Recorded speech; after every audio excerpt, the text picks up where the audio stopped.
For some of these paddlers, this is their first day ever in a swamp. This group of scouts just arrived from California.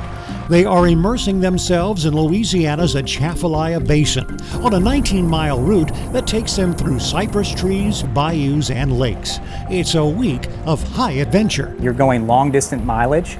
You're being put into environments that you don't know much about and in situations that are maybe a little bit more uneasy for you. The idea being that you grow as a team, as a person, and you start to grow an appreciation for that environment that you're recreating in. Ben Pierce, the executive director of Swamp Base, hopes to bust a few swamp myths along the way.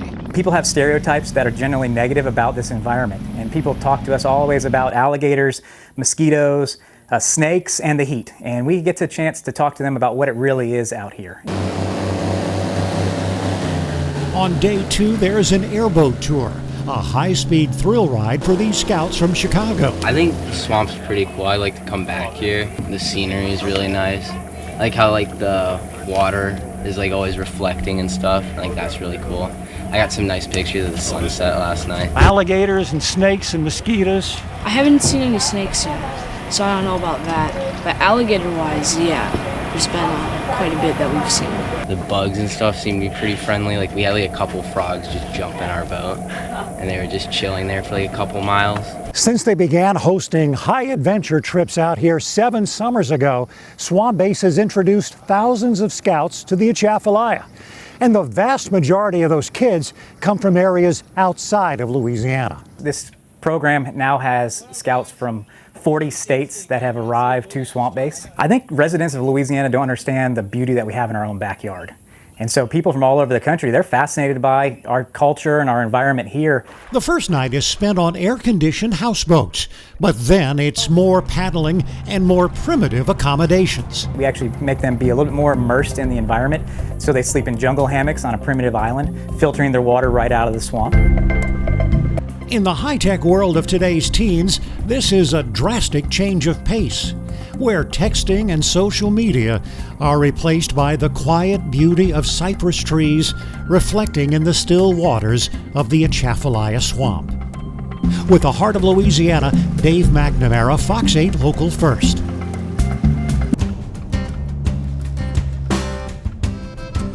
It's a quick stop just off the I-10 at the city of Jennings, which celebrates being near the site of the first oil well drilled in Louisiana.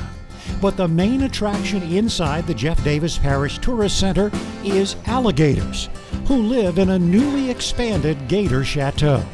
Some of the gators are small enough for children to hold, but occasionally an alligator recovering from an injury in the wild will spend some time here. Because he's fixing to hit 7 feet, and usually about that age, they start have a lot of territorial issues and stuff. He's ready to go out in the wild. During his limited stay, this big boy gets a weekly feeding of chicken. Grandma's gonna get some chicken legs today, and he's probably gonna eat 12 of them.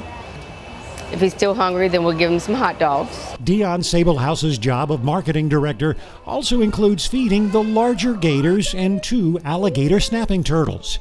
But the real stars are the smaller gators. This one's a little heavier than that. The ones that are small enough for children to hold. His tummy is cold. It takes a little courage since the young gators' mouths are not taped shut, but the reptiles seem to enjoy the attention, and it makes for a great picture to send family and friends. The alligators are provided by the State Wildlife and Fisheries. People call because they see a baby gator either in their pool or in the ditch. What happens is they lost their mom along the way, and so they're just searching for water. They won't survive if they don't have their mom, so we're their mom for the first 7 years. All of the gators will eventually be released. To give you an idea of how popular these alligators are, since they opened this enlarged gator chateau, they've been seeing more than 1,000 visitors every week. They really don't want to attack or eat humans. If you hold them and you just pet them, they like to be pet right behind on the neck.